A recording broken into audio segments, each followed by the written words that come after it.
I've taken a little bit of a turn in my development as a professional. I no longer do equity research analysis, I now educate. I educate financial advisors how to be better for their clients, and I educate individual investors on how to be better in general in their choices.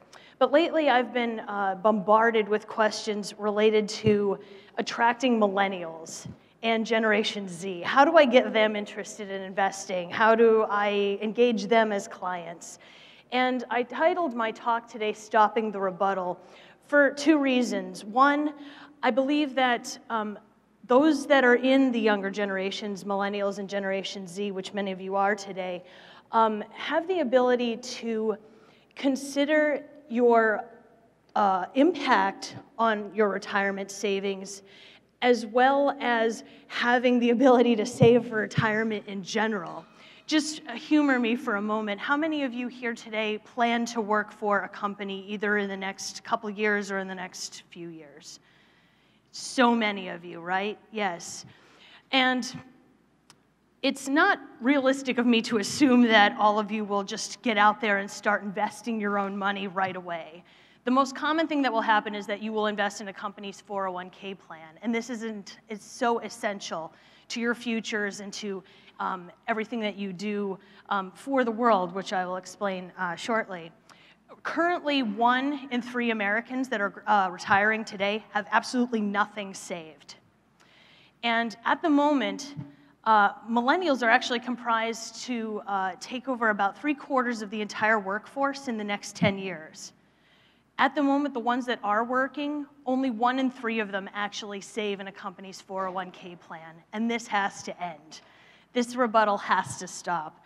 So today, I'm not going to go through the process of how you go about investing. What I want to emphasize today is how important it is for you as young people, for you as millennials, to engage in this trend. And the trend that I'm talking about is SRI.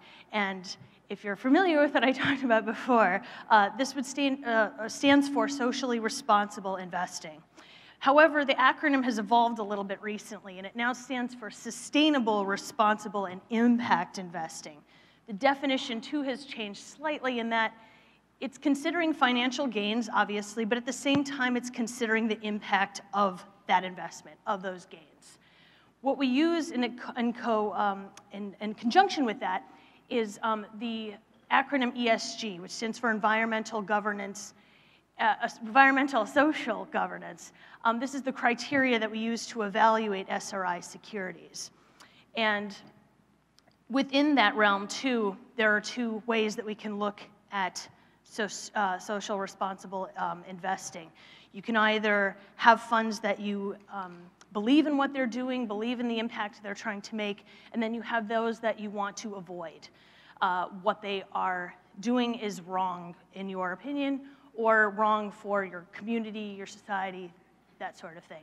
So those are the 2 ways that we limit those down.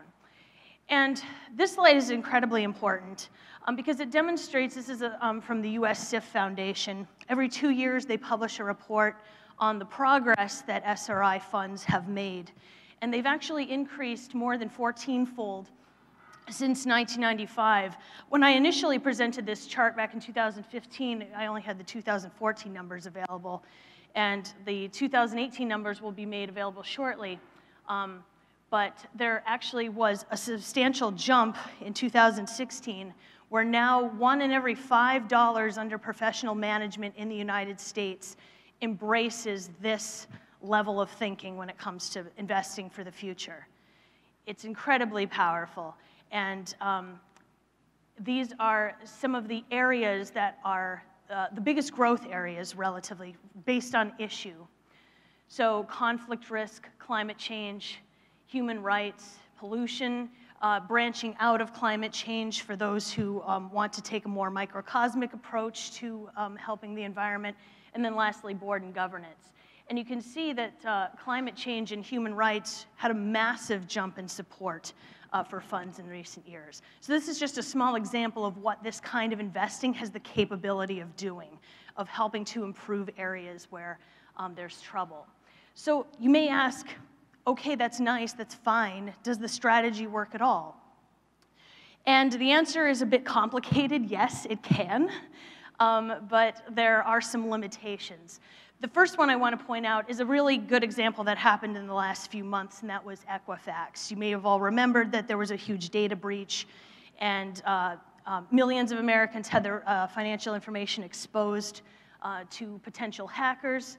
There's a company called MSCI that developed ratings for companies based on their environmental, social, and governance prominence in the society. And what they did was, a year before any of this stuff happened with Equifax, they downgraded it and gave the reasons that, well, it's got no viability in case a breach happens. They have no backup plan in case something bad happens.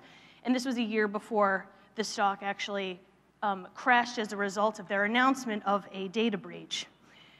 This is a good example of how, if you timed it properly, you could get in and potentially save yourself from losing a ton of money, as it did in September of last year. Now, that's a nice way to look at it. However, on the other hand, you can't just look at this score and say, okay, well, I'm going to avoid everything that has a low ESG score. It's not as complicated as that. If you recall, within the past few weeks with Facebook, they did a similar thing. They pointed out that since the stock went public, the same company, MSCI, had pointed out that Facebook had trouble with data breaches, data privacy issues with their users. Yet, that didn't stop Facebook stock from increasing long term. And even with the backlash that they've faced in recent months, still didn't really impact them long term. Is Facebook a viable stock long term? Sure. The point with the ESG analysis is that it points out where companies are weak and where they can improve. And where they find that they are weak, the benefit there is that if they actually do improve, the results are amazing. And the point is that we want them to keep these in mind for the long term. So, is it just a fad? Most people seem to think so. I, on the other hand, do not believe that it's a fad. I believe this is a viable trend that will continue with all of you going forward. And the reason why I think that is because, especially in Europe, actually, this is the norm when it comes to investing. The top two numbers there are the differences between 2014 and 2016 total assets under management, and those are in trillions. Well, they're in billions here, but it'd be $10 trillion to $12 trillion were invested in Europe between those 2 years. But in the United States, just $6 trillion to $8 trillion. And they definitely have more assets under management than in Europe, but the point is that they have a lot of catching up to do. And the reason they have a lot of catching up to do is because the younger generation has not latched onto this. And this is very important to remember. Millennials are set to surpass the baby boomer population in 2019. In 2028, the Generation Xers will take over the baby boomer populations. And in the chart on the left, it'll show you the millennials are the top line, total population, as other generations decline. So they are set to be the largest consumer group for the next 30 years. In addition, they have a great interest in this type of mindset, in this type of investing. Morgan Stanley put out this white paper in 2017 that shows the differences between the general population and millennials in terms of their interest in potentially investing in the future with socially responsible investments. The two bars on the left here represent the millennial population. General population, only about 3/4 of them believe in investing this way in 2017. Millennials at 86%. And in just 2 years, there was a 10% jump in the overall interest of being very interested in this. So there is definitely an interest and a motivation there.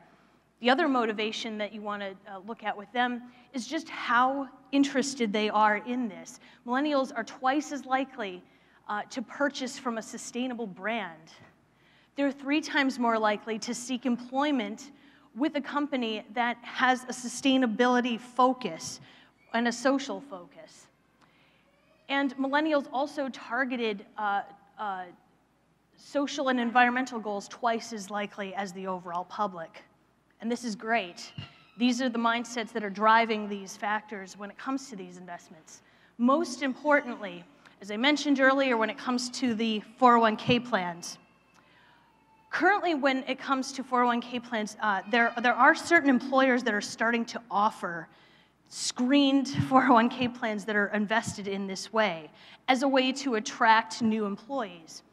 72% of the overall population have some varying degree of interest in investing in a 401k plan this way. The more important thing is that millennials, 90% that they had surveyed, really it will attract them to invest at or to work for an employer rather that offers 401k plans focused in sustainable investing.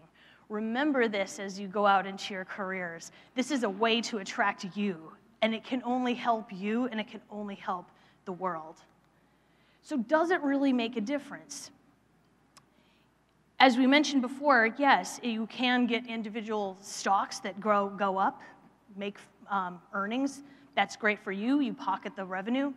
But on another level, and it depends on the community, which is why I didn't go into too much detail on this, there are other varying degrees of SRI in microfinance, and they do impact individual communities.